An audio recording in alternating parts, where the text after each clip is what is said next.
He ara pukinga, he ara tauwhero, hei whakamana mātā waka, kia ora. Sarah here for the latest monthly update.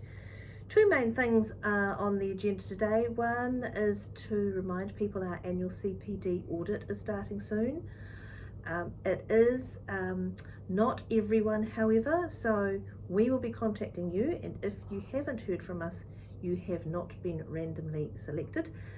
Having said that, it's a perfect time to undertake your CPD and get your log up to date. That way, if you are chosen for the audit, you have it ready to go, but apart from that, it's just good practice to do.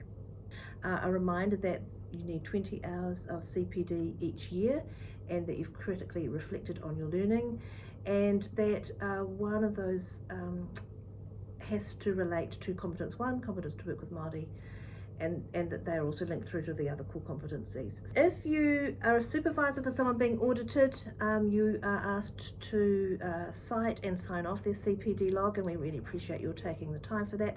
It's part of our assurance process.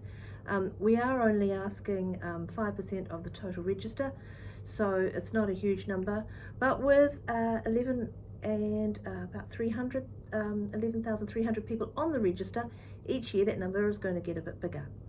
Second thing is that we're looking for more people to participate in our professional conduct committees, or PCCs as we know them for short.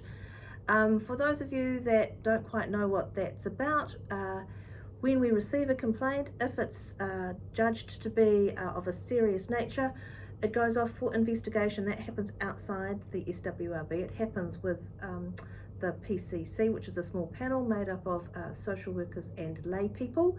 So we need a pool of both social workers and lay people that we can draw on who can undertake those investigations. It's really important that we have that practice perspective alongside the lay person's perspective when looking at the complaints that are raised. So they're independent statutory bodies, and they investigate complaints, convictions, and then they determine recommendations on whether something will progress through to the tribunal or not, which is at the tip of our regulatory triangle. So if you're not interested, if you know someone who might be, it's a great opportunity for some professional development, or you might know people who are not practicing social workers who have an interest in the profession or the consumer perspective.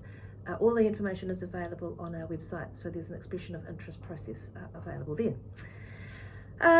Just very quickly, also on our website we have a new page being built around our workforce information, and we hope to be putting some of the highlights of our workforce planning survey up within the next month or so.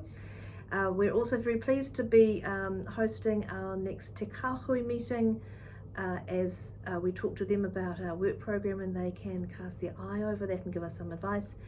And then we're also doing a little bit of work on the periphery of the pay equity settlement, which we think is a really important thing for the profession, and we hope that that makes progress.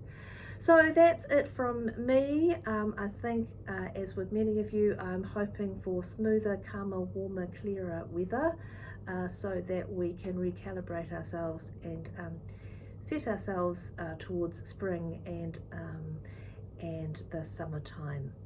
So that's it from me. Mā te wā.